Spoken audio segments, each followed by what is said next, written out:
नमस्कार दोस्तों, कविता Yadav YouTube channel पर आप सभी का स्वागत है। संपूर्ण हिंदी साहित्य की तैयारी को आगे बढ़ाते हुए आज की क्लास में हम करेंगे हिंदी साहित्य के रीतिकाल से संबंधित महत्वपूर्ण प्रश्न। रीतिकाल से संबंधित महत्वपूर्ण प्रश्नों को एक क्लास में हम कर चुके हैं, जो कि प्रश्न संख्या 1 से लेकर 25 तक हम पहले कर चुके हैं। आज करेंगे प्रश्न संख्या 26 से लेकर 80 तक। लगभग 50 प्लस प्रश्नों को आज हम करने की कोशिश करेंगे। भाई अधिक से अधिक प्रश्नों के अभ्यास के साथ अब हम अपनी धीरे धीरे हिंदी साहित्य की तैयारी को आगे बढ़ा रहे हैं, क्योंकि निरंतर अभ्यास ही सफलता का राज होता है। इसी उद्देश्य के साथ हम अधिक से अधिक प्रश्नों को हर रोज़ अपनी क्लास में करते हुए अपनी तैयारी को धीरे धीरे आगे बढ़ा रहे हैं। जिस भी परीक्षा में हिंदी साहित्य संबंधी प्रश्न पूछे जाते हैं, चाहे टीजीटी पीजीटी परीक्षा हो या एनटीए नेट की परीक्षा हो, सभी के लिए ये काफ़ी मददगार साबित होंगे। तो देख लेते हैं टॉपिक वाइज प्रश्नों की श्रृंखला को आगे बढ़ाते हुए रीतिकाल के प्रश्न संख्या नंबर 26 में हम देखते हैं। तो देव कवि ने रीति को क्या कहा? देव कवि ने रीति को क्या कहा है? तो देव कवि ने रीति को कहा है काव्य का द्वार। क्योंकि रीतिकाल का जब मैंने पहली क्लास ली थी उसमें आपको बता दिया था कि अलग अलग विद्वानों ने रीति के संबंध में अलग अलग विचार रखे हैं। किसी विद्वान ने काव्य का द्वार कहा है, तो किसी ने काव्य का स्वभाव कहा है। इस प्रकार से अगर काव्य का स्वभाव पूछ लिया जाए कि रीति को काव्य का स्वभाव मानने वाले विद्वान कौन रहे हैं, तो वे हो जाएंगे आपके चिंतामणि।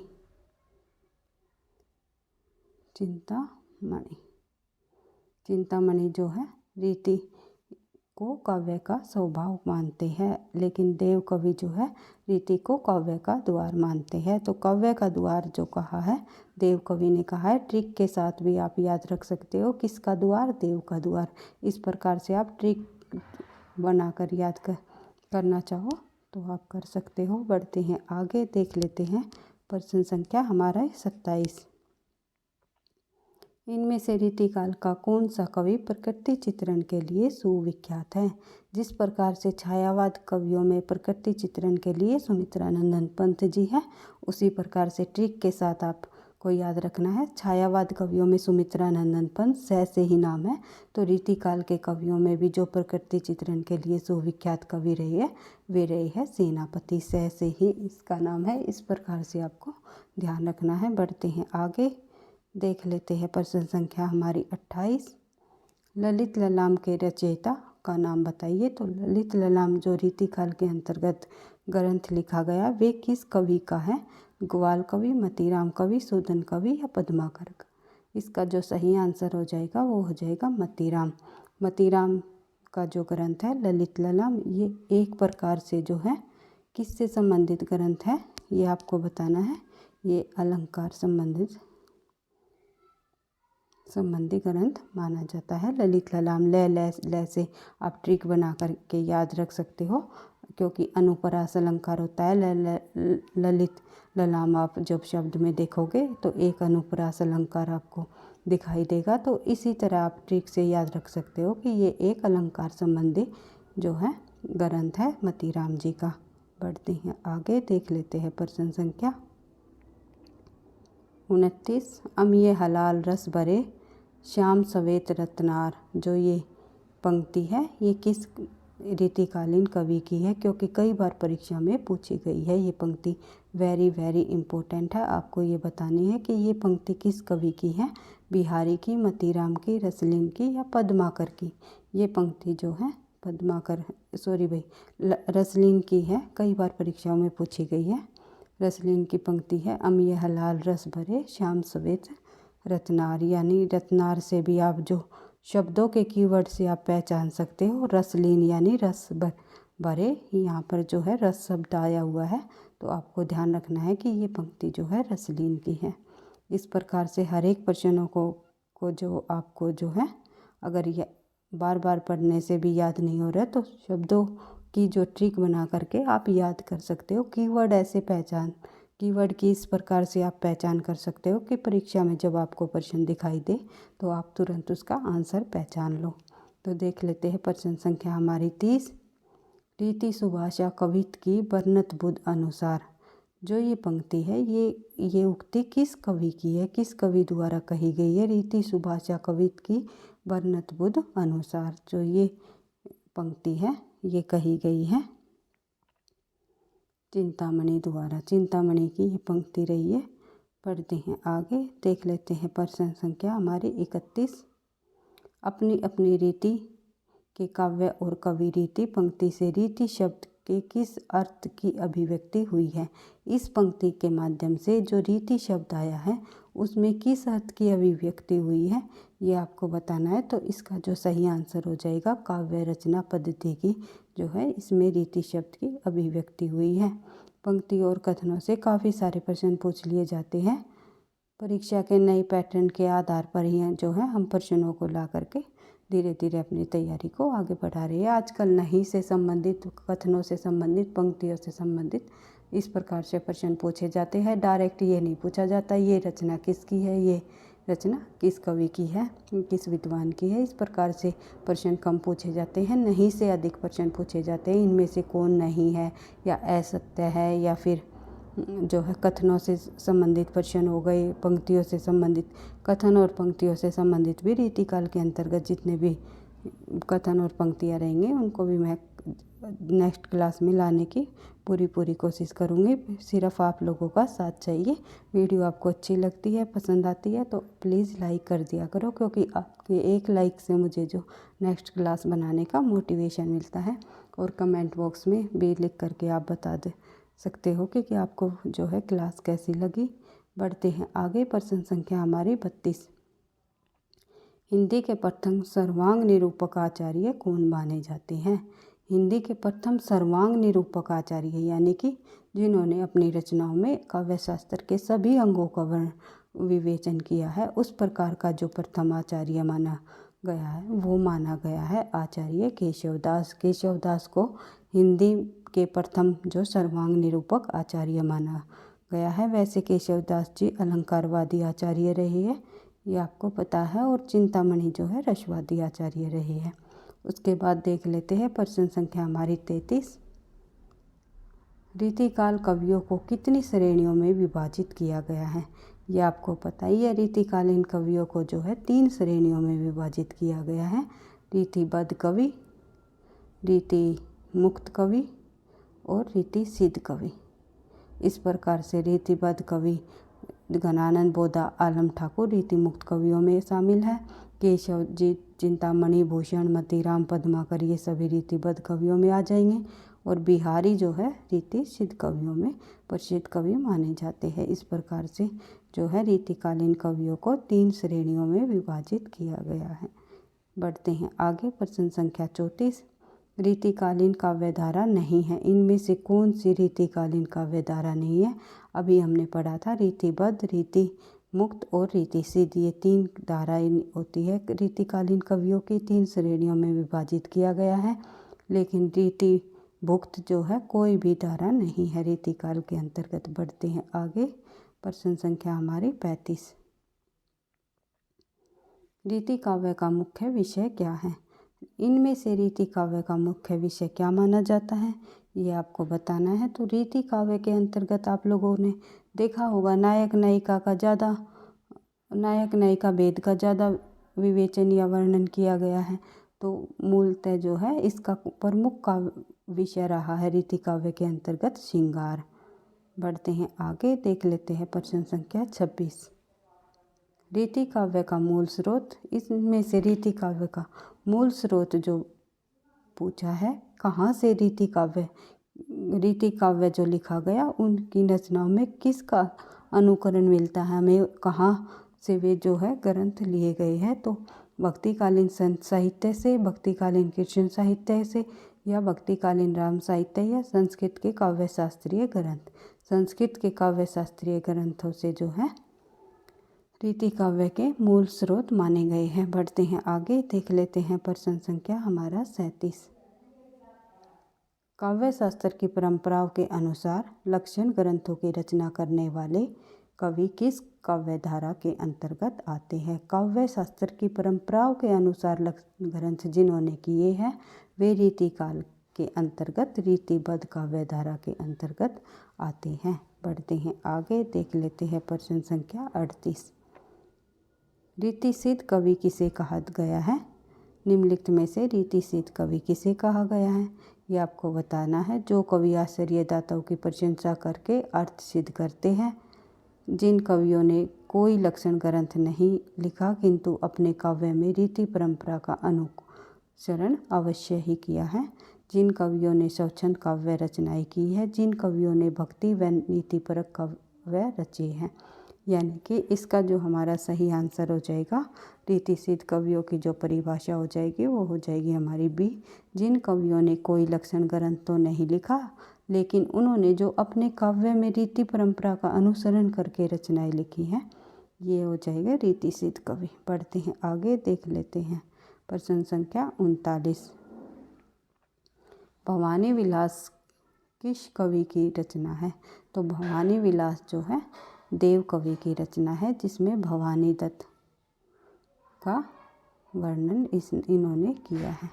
भवानी दत्त की प्रशंसा की है देव कवि ने। बढ़ते हैं आगे, देख लेते हैं प्रश्न संख्या 40। इसमें से कौन सी रचना मतीराम की नहीं है?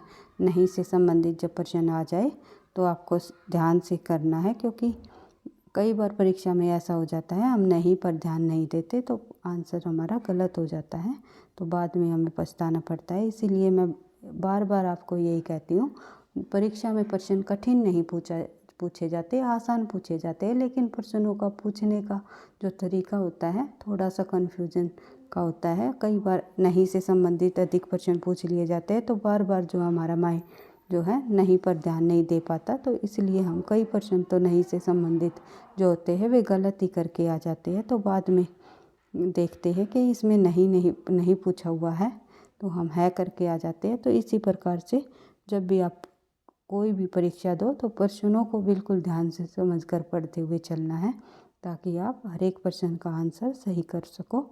तो देख लेते हैं प्रश्न संख्या हमारी 40 के अंतर्गत हो जाएगा कि मतीराम की जो रचना नहीं है ये पूछा हुआ है। तो अलंकार 25 का भी मतीराम की रचना है, व्रत कौमुदी भी मतीराम जी की रचना है, और ललित ललाम भी जो है मतीराम की रचना है। लेकिन रसिक प्रिय जो है मतीराम की रचना न होकर किस कवि की है?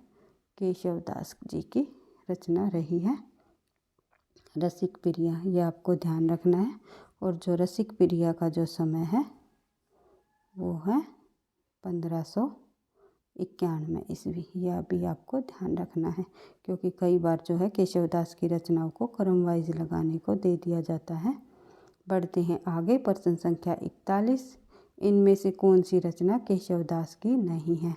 फिर नहीं से संबंधित प्रश्न आ गया, तो हमें ध्यान रखना है कि क्या पूछा हुआ है। तो कवि प्रिया, रसिक प्रिया और रामचंद्रिका, ये तीनों रचनाएं जो है केशवदास जी की है, लेकिन रस रहस्य केशवदास जी की नहीं है। तो रस रहस्य केशवदास जी की नहीं है तो किसकी है? कुलपति मिश्र की, कुलपति मिश्र कवि की है, ये आपको ध्यान रखना है। बढ़ते हैं आगे, प्रश्न संख्या हमारी 42 के अंतर्गत हम देखते हैं जन्म ग्वालियर जानिए मथुरा बसी ससुराल, यह पंक्ति किस कवि के विषय में कही गई है? तो यह पंक्ति जो है जन्म ग्वालियर जानिए मथुरा बसी ससुराल, जो यह पंक्ति है कवि बिहारी के संबंध में दी गई है। क्योंकि जब हमने बिहारी को पढ़ा था तब मैंने बताया था इनका बिहारी जी का जो जन्म है ग्वालियर में हुआ, लेकिन बाद में वह जाकर अपनी ससुराल में मथुरा में जाकर के बस गए जहाँ उनकी ससुराल थी। बढ़ते हैं आगे, देख लेते हैं प्रश्न संख्या 43। जयपुर नरेश प्रताप शाही के रचना के दरबार में रहने का श्रेय किस कवि को मिलता है? तो जयपुर के नरेश प्रताप शाही के दरबार में जो कवि रहे वे है पद्माकर। ठीक से भी आप याद रख सकते हो, पैसे पद्माकर, पैसे नरेश प्रताप शाही। इस प्रकार से आप प्रश्नों को थोड़ा सा कीवर्डों को भी देखते हुए समझ सकते हो। बढ़ते हैं आगे, देख लेते हैं प्रश्न संख्या 44। इनमें से कौन सा कवि इटावा निवासी नहीं है? इटावा का निवासी ही माना जाता है। तो इनमें से कौन सा कवि घनानंद, बिहारी, चिंतामणि या देव, इनमें से कौन सा कवि इटावा का निवासी है? वो कवि है देव। देव कवि जो है इटावा के निवासी रहे हैं। बढ़ते हैं आगे, देख लेते हैं प्रश्न संख्या 45। रीतिकालीन कवियों पर भाषा में मिश्रण करने व व्याकरण के नियमों की अवहेलना करने का आरोप किस कवि ने लगाया है? किस आलोचक ने लगाया? कवि ने नहीं भाई, किस आलोचक ने लगाया है? तो रीतिकालीन कवियों पर भाषा में मिश्रण करने व व्याकरण के नियमों की अवहेलना करने का आरोप किस आलोचक ने लगाया है, ये आपको बताना है। तो इसका जो हमारा सही आंसर हो जाएगा, ये हो जाएगा आचार्य रामचंद्र शुक्ल। आचार्य रामचंद्र शुक्ल ने रीतिकालीन कवियों पर जो भाषा मिश्रण करने एवं व्याकरण के नियमों की भी अवहेलना करने का आरोप लगाया है, ये आपको ध्यान रखना है। बढ़ते हैं आगे। प्रश्न संख्या हमारी 46। रीतिकाल में जो सर्वाधिक व्यापक प्रवृत्ति है, रीतिकाल की सर्वाधिक व्यापक प्रवृत्ति क्या रही है? सर्वाधिक पूछा हुआ है। तो आश्चर्य दाताओं की अतिशय प्रशंसा, न्याय का भेद और श्रृंगार रस का विवेचन, राधा कृष्ण के स्मरण के बहाने अपनी प्रेम पीड़ा की अभिव्यक्ति, अलंकार ग्रंथों की रचना। ये कहीं ना कहीं ये सभी प्रवृत्तियाँ रीतिकाल के अंतर्गत रही है, लेकिन प्रश्न में क्या पूछा हुआ है? सर्वाधिक व्यापक प्रवृत्ति। सर्वाधिक व्यापक प्रवृत्ति जो है न्याय का भेद और श्रृंगार रस का विवेचन हमें देखने को मिलता है। बढ़ते हैं आगे। प्रश्न संख्या 47। प्रश्न संख्या 47 हम देख लेते हैं। रीतिबद्ध काव्यधारा के कवि कौन है? तो इनमें से रीतिबद्ध काव्यधारा के कवि कौन माने जाते हैं? तो चिंतामणि रीतिबद्ध काव्यधारा के प्रमुख कवि माने जाते हैं। बिहारी रीति सिद्ध काव्यधारा के कवि रहे हैं और सेनापति भी रीति सिद्ध काव्यधारा के कवि रहे हैं दोनों। और लेकिन जो घनानंद जो है रीति मुक्त काव्यधारा के कवि माने जाते हैं, और जो चिंतामणि जो है रीतिबद्ध काव्यधारा के कवि रहे हैं। इस प्रकार से आपको अलग अलग धाराओं के जो ये तीनों श्रेणियों में रीतिकालीन कवियों को बांटा गया, तो आप लोगों ने ये देख लेना है कि किस कवि को किस धारा के अंतर्गत रखा है, क्योंकि यहाँ से एक प्रश्न अवश्य पूछा जाता है। निम्नलिखित में से रीति सिद्ध काव्यधारा के कवि कौन है? रीतिबद्ध काव्यधारा के कवि कौन है? इनमें से रीति मुक्त काव्यधारा के कवि कौन है? रीति मुक्त काव्यधारा के कवि कौन नहीं है?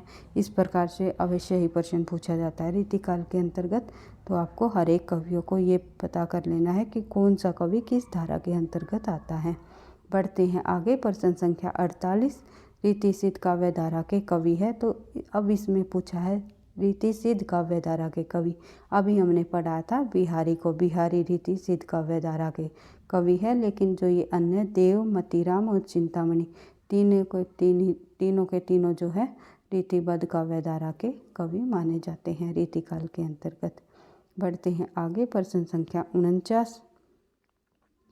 सर्वांग निरूपक ग्रंथ है, इनमें से जो सर्वांग निरूपक ग्रंथ कौन सा माना जाता है, ये आपको बताना है। तो इसका जो कवित रत्नाकर, शब्द रसायन, बिहारी सतसई या रतन हजारा, इनमें से शब्द रसायन जो है सर्वांग निरूपक ग्रंथ माना जाता है। और जो ये शब्द रसायन ग्रंथ है, एक सेकंड भाई, जो ये शब्द रसायन ग्रंथ है ये किस कवि का है? ये है हमारा देव कवि का। देव कवि का ग्रंथ है सर्वांग निरूपक। और इस ग्रंथ में जो है इन्होंने जाति विलास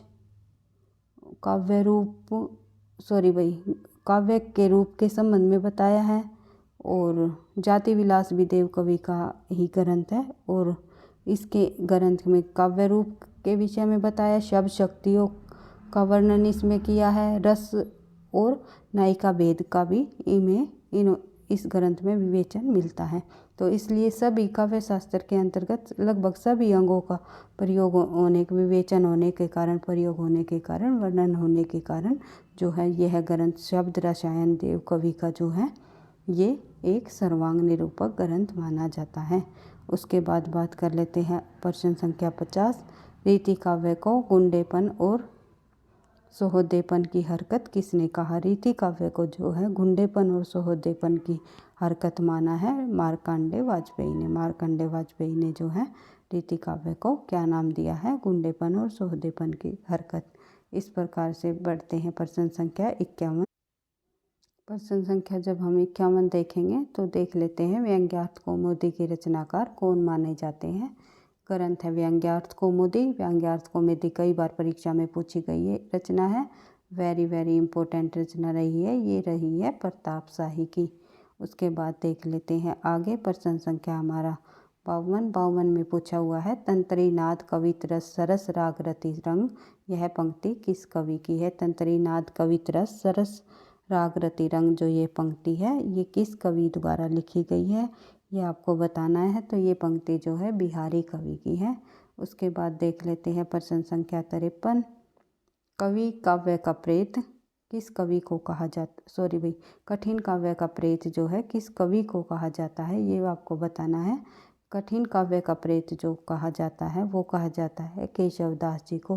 रीतिकाल के अंतर्गत जो केशवदास जी है, जिन्होंने डॉक्टर नगेंद्र ने जिनको रीति काव्य का प्रवर्तक भी माना है, तो केशवदास जी को कठिन काव्य का प्रेत कहा जाता है। और आप लोगों को ने कमेंट बॉक्स में बताना है कि कठिन गद्य का प्रेत किसे माना जाता है। काव्य का प्रेत तो माना जाता है केशवदास जी को, लेकिन कठिन गद्य का प्रेत मानने वाला लेखक, माना जाने वाला लेखक कौन रहा है, ये आपको कमेंट बॉक्स में बताना है, क्योंकि मैं कई बार आपको बता चुकी हूँ। तो इस प्रकार से आपको पीछे के प्रश्नों को भी रिवाइज करते हुए धीरे धीरे आगे बढ़ना है। हम अधिक से अधिक प्रश्नों का अभ्यास करते हुए जो है अपनी हिंदी साहित्य की तैयारी को आगे बढ़ाएंगे। जितने भी इम्पोर्टेंट प्रश्न है जो भी परीक्षा में पूछे जाने लायक है, सभी प्रश्नों को हम बार बार रिवाइज करते हुए करेंगे, क्योंकि हमें सिर्फ पढ़ करके आगे बढ़ना नहीं है, प्रश्नों को याद भी करते हुए चलना है। देख लेते हैं प्रश्न संख्या 54। हिंदी में लक्षण ग्रंथों की परिपाटी पर रचना करने वाले जो सैकड़ों कवि हुए वे आचार्य कोटि में नहीं आते। आचार्य कोटि में जो नहीं आते, हिंदी में लक्षण ग्रंथों के परिपाटी रचना करने वाले जो सैकड़ों कवि हुए वे किस कोटि में नहीं आते? आचार्य की कोटि में नहीं आते, वे कवि ही हैं। ये जो कथन है ये किन्होंने कहा, किस आलोचक ने कहा, ये पूछा हुआ है। और कई बार ये कथन जो है पिछली परीक्षाओं में भी आ चुका है। तो ये कथन जो है वेरी इम्पोर्टेंट कथन रहा है। आप लोगों को ये बताना है ये किस आलोचक का है। तो इसका जो सही आंसर हो जाएगा सी, आचार्य रामचंद्र शुक्ल जी का कथन है कि हिंदी में लक्षण ग्रंथों की परिपाटी पर रचना करने वाले जो सैकड़ों कवि हुए हैं वे आचार्य कोटि में नहीं आते, वे केवल कवि ही है। बढ़ते हैं आगे। प्रश्न संख्या 55। रीति मुक्त स्वच्छंदतावादी कवि इनमें से कौन है? तो रीति मुक्त स्वच्छंदतावादी कवि इनमें से कौन माने जाते हैं? तो रीति मुक्त कवियों में कौन आते हैं? घनानंद जी। घनानंद जी रीति मुक्त स्वच्छंदतावादी कवियों में शामिल है। घनानंद, बोधा, आलम और ठाकुर, ये जो है 4 प्रमुख रीति मुक्त काव्य धारा के कवि रहे हैं। भूषण, पद्माकर जो है रीतिबद्ध काव्य धारा के कवि रहे हैं। तो और सेनापति जो है रीति सिद्ध के अंतर्गत आएंगे, सेनापति और बिहारी। बढ़ते हैं आगे। देख लेते हैं प्रश्न संख्या 56। यद्यपि सुजाति सुलक्षणी सुवर्ण सरस सुवर्त भूषण बिनु न बिरचाई कविता बनीता मीत, यह दोहा किस कवि का है? कई बार परीक्षाओं में ये दोहा पूछा भी गया है, आई हुई पंक्ति है, क्योंकि रीतिकाल के अंतर्गत काफ़ी सारे लेखकों की प्रसिद्ध पंक्तियाँ रही है। और रीतिकाल के अंतर्गत जितनी ये प्रसिद्ध पंक्तियाँ रही है ये परीक्षाओं में अवश्य ही पूछी जाती हैं। तो आपको एक क्लास में जो है पंक्ति और कथनों से संबंधित भी इनको कंप्लीट कर लेना है। तो देख लेते हैं, ये जो पंक्ति है ये केशवदास जी की रही है, बार बार इनको रिवाइज कर लेना है। बढ़ते हैं आगे। देख लेते हैं अगला जो प्रश्न है हमारा प्रश्न संख्या 57। भानुदत्त की रसमंजरी के आधार पर रीति आचार्यों ने किस प्रकार के ग्रंथों की रचना की है? भानुदत्त की रसमंजरी के आधार पर जो है रीति आचार्यों ने किस प्रकार के ग्रंथों की रचना की है? अलंकार ग्रंथ, रस निरूपक ग्रंथ, नायिका वेद ग्रंथ या सर्वांग निरूपक ग्रंथ, किस प्रकार के ग्रंथों की रचना की है? तो इसका जो सही आंसर हो जाएगा हमारा भानुदत्त की रसमंजरी के आधार पर जो है नायिका वेद ग्रंथ संबंधी रचनाएं की गई है। बढ़ते हैं आगे, देख लेते हैं प्रश्न संख्या हमारे 58 हम देख लेते हैं। रीतिकाल में कवियों को आचार्य न मानने का कौन सा कारण इनमें से नहीं है? कवियों को आचार्य न मानने का कारण नहीं पूछा हुआ है, तो इसका जो हमारा सही आंसर हो जाएगा बी, इनमें कवित्व शक्ति का अभाव था। तो रीतिकाल के अंतर्गत जो कवि हुए हैं उनमें कहीं पर भी कवित्व शक्ति का अभाव नहीं देखने को मिला, क्योंकि बहुत ही प्रसिद्ध कवि रहे हैं, बहुत ही अच्छी रचनाएं उन्होंने की है। तो ये मौलिक सिद्धांत का आविष्कार नहीं कर पाए, एक कारण ये माना है। इनका ज्ञान अधूरा व अधकचरा था, ये भी कारण माना गया है। इसमें सूक्ष्म विवेचन शक्ति का अभाव रहा है इन कवियों में, ये कारण भी माना गया है। लेकिन ये कारण नहीं है कि इनमें कवित्व शक्ति का ही अभाव था। ये हमारा हो जाएगा सही आंसर, क्योंकि नहीं पूछा हुआ है। तो जब भी आप प्रश्न को पढ़ो तो इसमें ये देख लेना है कि प्रश्न में पूछा क्या गया है, नहीं पूछा है या है पूछा है। तो इस प्रकार से हमें आंसर देना है। बढ़ते हैं आगे, देख लेते हैं प्रश्न संख्या 59। प्रश्न संख्या 59 में हम देखेंगे तो डॉक्टर नगेंद्र ने रीति ग्रंथकारों की किस प्रकार का आचार्य माना है? डॉक्टर नगेंद्र ने रीति ग्रंथकारों को जो है किस प्रकार का आचार्य माना है? तो इन्होंने माना है कवि शिक्षक आचार्य। पढ़ते हैं आगे, देख लेते हैं प्रश्न संख्या हमारी आगे 60। इनमें से कौन सा रीतिकाल का कवि नहीं है? इनमें से कौन रीतिकाल का कवि नहीं है? तो आप लोगों ने भक्तिकाल के अंतर्गत रसखान को पढ़ा था। तो याबुखा, दुल्लह और बेनी तीनों रीतिकाल के कवि है, लेकिन रसखान जो है भक्तिकाल के अंतर्गत पढ़े गए हैं। देख लेते हैं आगे प्रश्न संख्या 61। इत आवती चली जात उत चली 6 सातक हाथ जो पंक्ति है किस कवि की है? इत आवती चली जात उत चली 6 सातक हाथ जो ये पंक्ति है, ये प्रसिद्ध पंक्ति रही है रीतिकाल के कवि रीतिसिद्ध कवि बिहारी की। बढ़ते हैं आगे, देख लेते हैं प्रश्न संख्या 62। इनमें से कौन सी विशेषता सामान्यतः रीतिकालीन काव्य की नहीं है? इनमें से कौन सी विशेषता रीतिकालीन काव्य की नहीं है? रीति निरूपण, राष्ट्रीय भावना, चमत्कार प्रदर्शन या श्रृंगार रस की प्रमुखता। श्रृंगार रस की प्रमुखता तो इसमें विशेष प्रमुख प्रवृत्ति रही है रीतिकाल की, और चमत्कार प्रदर्शन भी हमें देखने को मिला है। रीति निरूपण तो है ही, लेकिन राष्ट्रीय भावनाओं का इसमें अभाव रहा है रीतिकाल के अंतर्गत। जिस प्रकार से भक्ति काल में राष्ट्रीय भावना का अभाव हमें देखने को मिलता है, संकुचित राष्ट्रीयता का भाव देखने को मिलता है, उसी प्रकार से रीतिकाल में भी राष्ट्रीयता की भावना का जो है अभाव रहा है। बढ़ते हैं आगे प्रश्न संख्या 63। बन बन में बागन में बाग्यो बसंत जो ये पंक्ति है, ये किस रीतिकालीन कवि की है, ये आपको बताना है। तो ये पंक्ति जो है ये रही है किस कवि की? आपको पंक्ति से ही समझ आ रहा होगा, प्रकृति चित्रण किया गया है। तो रीतिकाल में प्रकृति के सुविख्यात कवि कौन माने जाते हैं? सेनापति। तो सेनापति की ये पंक्ति रही है। बढ़ते हैं आगे, देख लेते हैं प्रश्न संख्या 64। रनित भृंग घंटावली झरित दान मधुनेर जो ये पंक्ति है किस ऋतु का वर्णन बिहारी ने किया?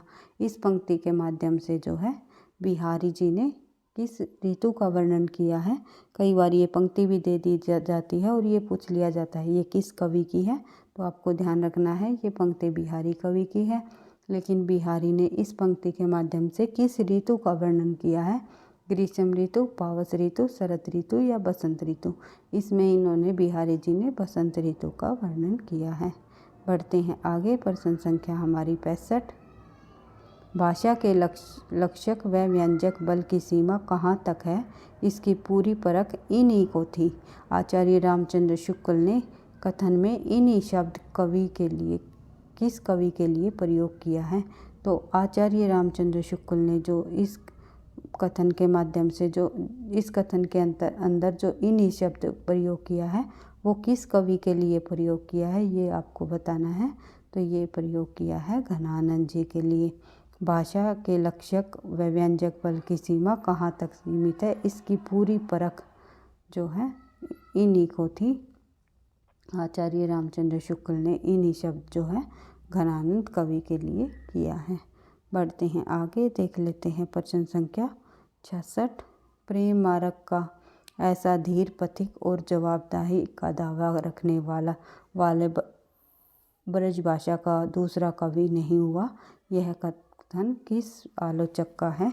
तो ये जो कथन है, सबसे पहले मैं आपको बता देना चाहती हूँ, ये कथन जो है घनानंद के संबंध में कहा गया है। और किस आलोचक ने कहा है? ये कहा है आचार्य रामचंद्र शुक्ल। आचार्य रामचंद्र शुक्ल ने ये दोनों कथन जो है घनानंद जी के संबंध में कहे हैं, तो आपको ध्यान रखना है। बढ़ते हैं आगे, या ये भी पूछ सकते हैं ये किस कवि के संबंध में कहा है? तो घनानंद जी के संबंध में कहे हैं। और किस आलोचक ने कहे हैं? तो आचार्य रामचंद्र शुक्ल ने कहे हैं।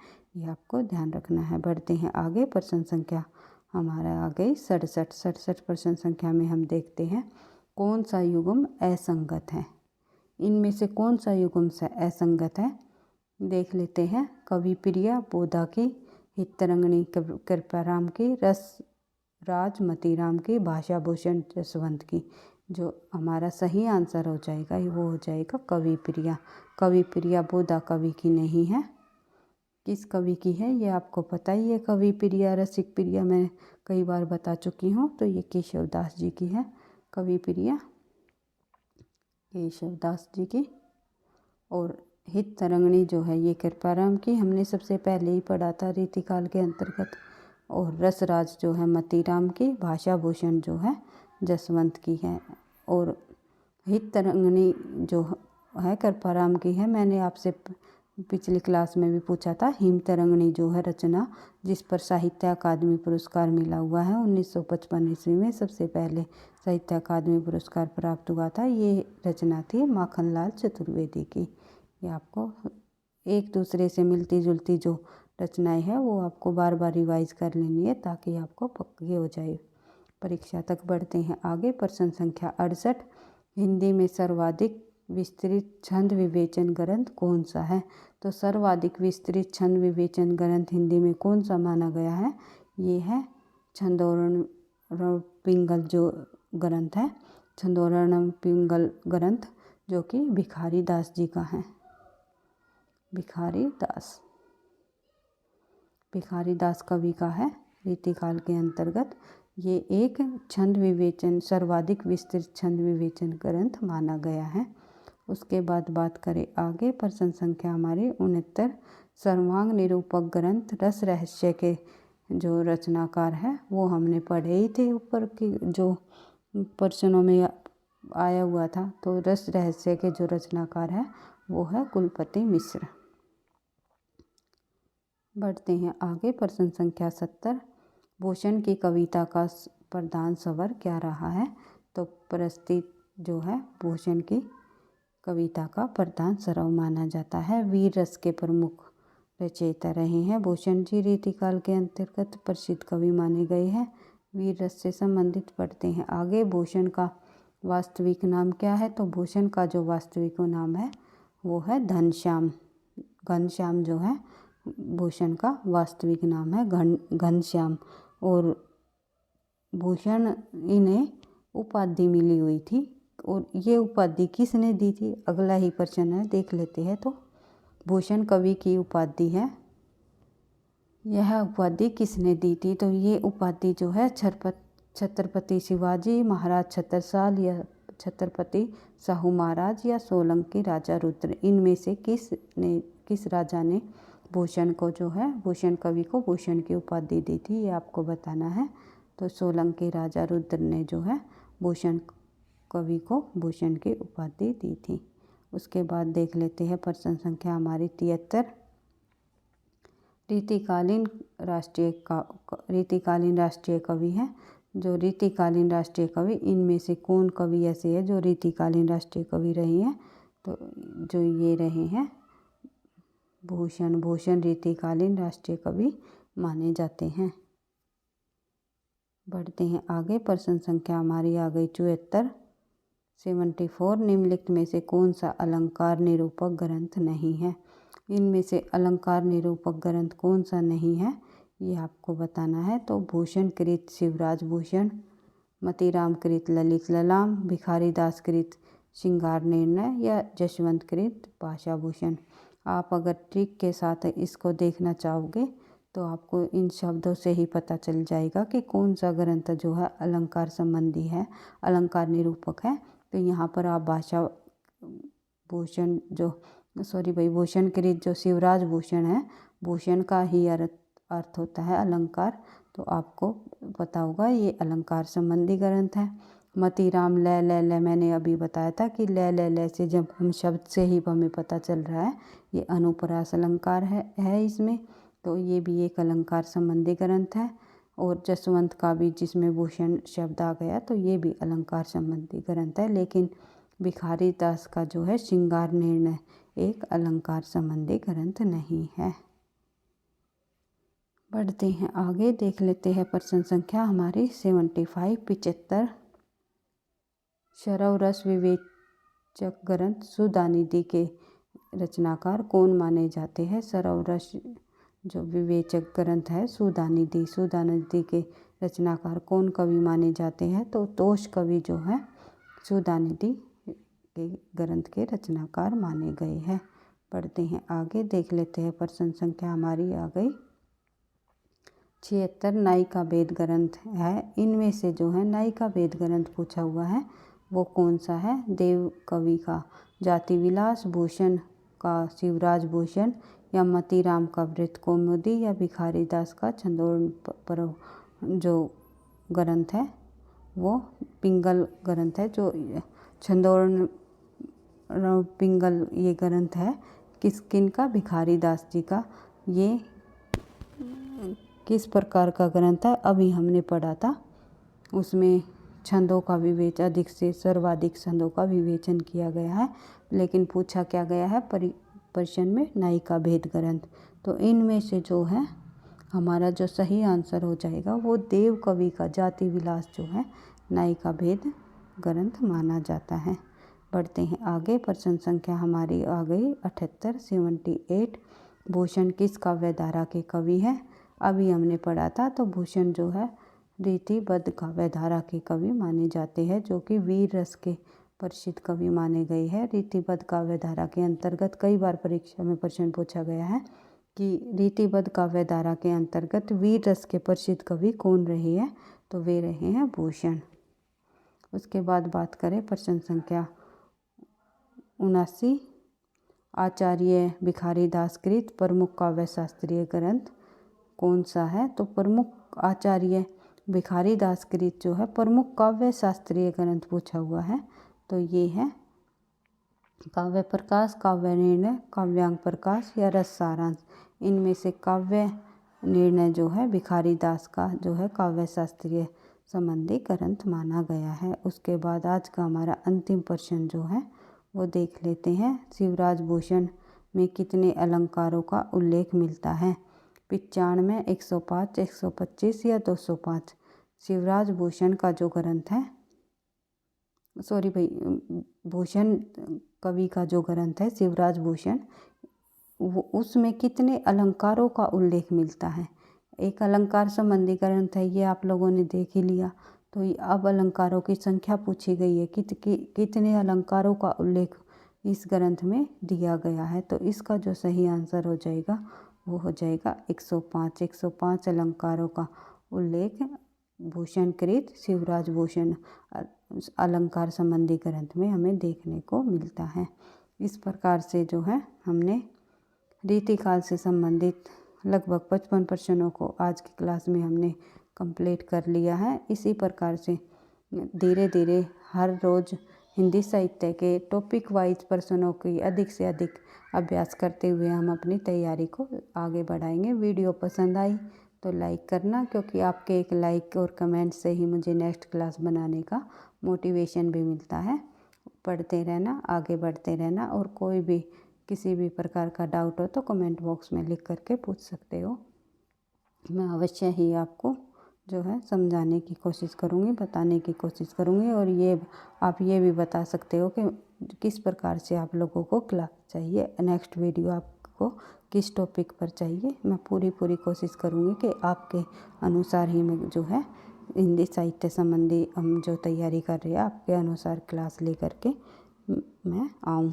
और पढ़ते रहना, आगे बढ़ते रहना। थैंक यू, धन्यवाद।